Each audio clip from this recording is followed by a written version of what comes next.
hacee hin tuqiini tu komentii kooni sabaasise maaliif ol baasa inte Dadaga sena.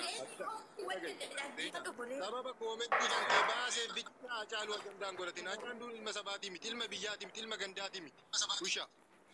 Ushaan ta'ina isin dhugaa yoonnoo balleessaa kan kee. Nambuusin garuu ani marsiisii kennan namicha tortora kunga namichi istaazii keessa narrabsiisii kanatti ayyuu salaala akkana godhe obboleessu ustaasni jecha yoo waan nyaatu dhabe seeraan sun dhaggeeffadhu yoo waan inni nyaatu dhabe jireenyi Dubaay keessatti waddade nama kana tokko laalitii naamina gurguratanii achi ergaa jiru biyyatti Itoophiyaatti hin gargaarrashi kanaan booda nama narrabsiina ilma dhiiraa taate qafoo kolkollee ulaachi libdoo hojjetu. Madaa baay'ee isinii baanname gimaata moochi hin jechuudha. Damma akkas tola argeeffannu maanni ilaa viidiyoo kana anis deemee dhaggeeffadha. Asirratti wal arrabsuu fi wanni jechuun barbaachisaa miti. Viidiyoo kana anis deemee kan dhaggeeffadhu laal gazii siisiin galle yooni musliima irratti hojjete maalidhaa fi obboleessa koo akkana jette jennaan viidiyoo yooni sanarree gadi qabee hojjete koomentii uummataa viidiyoo jaa hojjete guyyaa arrakkattee buleetti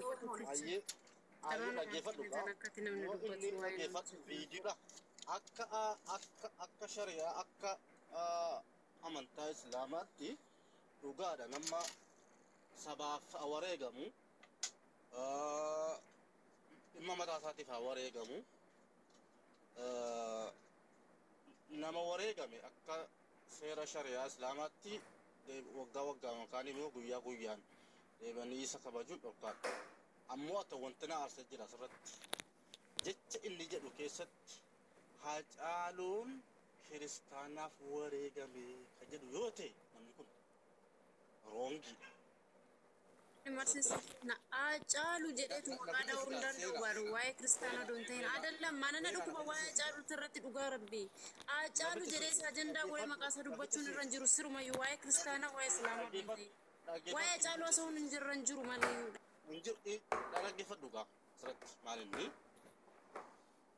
deebinaanis inni dhugaa yoo jechaadha aan qaxaleen sun kan namuu beeku kan diinni isa ajjeese beeku kan saba Oromoon taanillee isa beeku kan saba kanaaf du'etti beeka seenaas hojjetee darbeera seenaa dhaloota darbaaru agaadhaa jechaadha hojjetee darbe saba kanaaf kun akka tobatamuu qaba sinigalee seenaa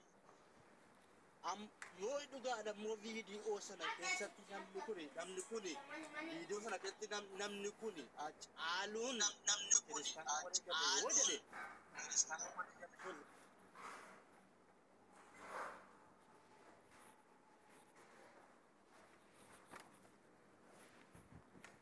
roongiidha namatti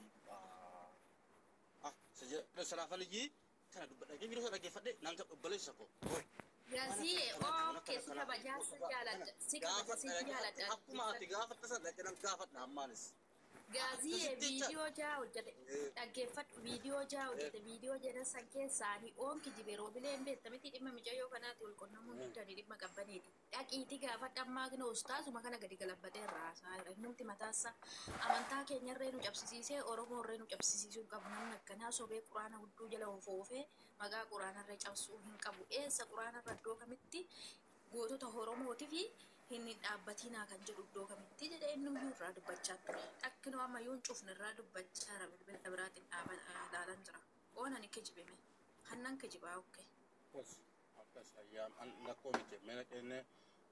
viidiyoo ja'a guutuu guyyaa irraa hojjete guyyaa Hacaaluu geenyanii dura eessa dhaqe barreen gaddaa bara kaan hoggaa qophaatu akka kootti abbaan fedhe muslima keessa haa kabajatu maaltu nama dhibe maal mataa kootti muslima waan amantaa warri Dubaay kunis dhaggeeffadhu gaziidha warri Dubaay kana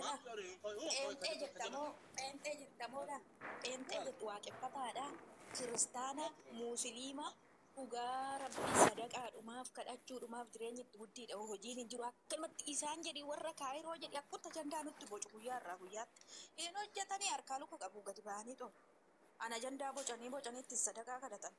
Sobanii quraana hudduu jala macaafa hudduu jala oofanii amantaa uummataaf uummata waliin nyaachisu. Uummata kijibobdoota.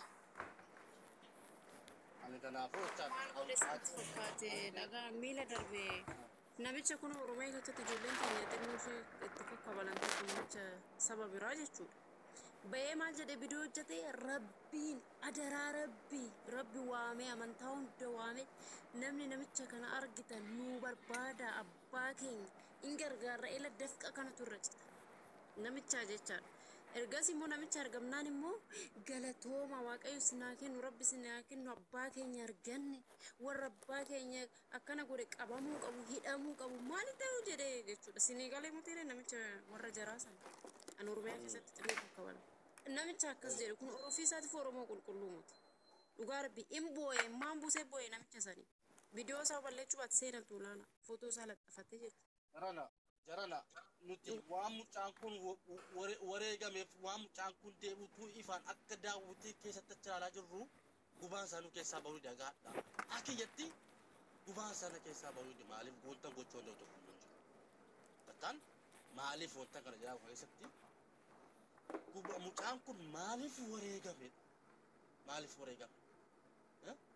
Maaliif kichuun kun citee waa tokko sitti immoo obboleessa koo. Waan haaroo miti. Har'as Oromoon muduu haa jirti. Obboleessa koo waa tokko sitti baadha.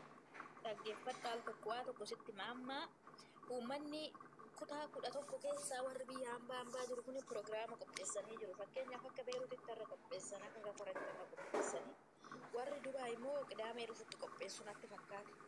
Sira kanaafi warri dura hacee ajjeesantu ustaaza kana xabaqaa bitatee yookiin immoo qarshii kenne. Sababni isaa namni birriidhaan waan hin goone hin jiru. Birriidhaan waan isaan hin daldalle hin jiru. Jireenyi Dubaay keessa immoo kunoo ajjeesanii ijoollee biyyatti galchaatu jiru. Karaaditii yaafatanii jechuudha.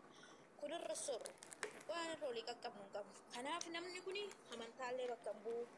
Warri musliimarree akkuma itti duultanitti itti fufaa gimmaanyi itti duulaa jiru gimmaasha tiyyee malee nama akkanaadha. Ani gaziyyee amala koo keessaa kiristaanni badii yoo fuudhee gadi galabbaxeen gadi isaan teessisa.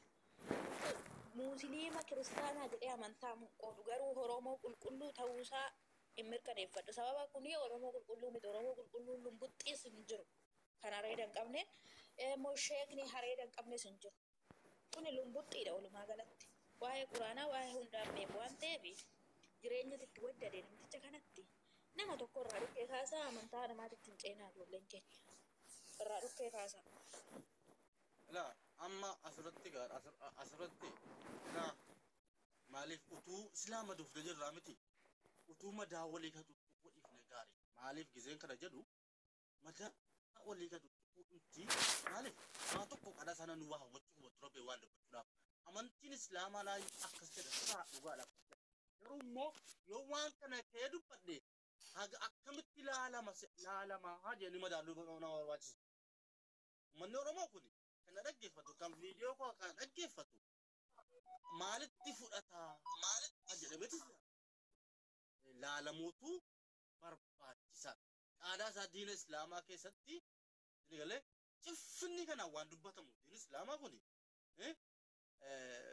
ciffin jedheetuma asii waa tokko as kan dubbatamu maaliif akka hawaasni muslimaallee yoo ta'e itti waan kana fahamuu danda'utti iyyuu dubbatama malee ciffinni ma kanan dubbatamu aadaa isaa diina islaamaa kunis ni galee nuliin islaamaa yookaan ba'uunis numa beeknaa numa dhaggeeffataa jirra ulamaawota gurguddaarraa sheekota gurguddaarraa ni galee sheekonni ulamaa wanni gurguddaanu jechaadha gizee waa tokko kun hin ta'u jedhanii murteessan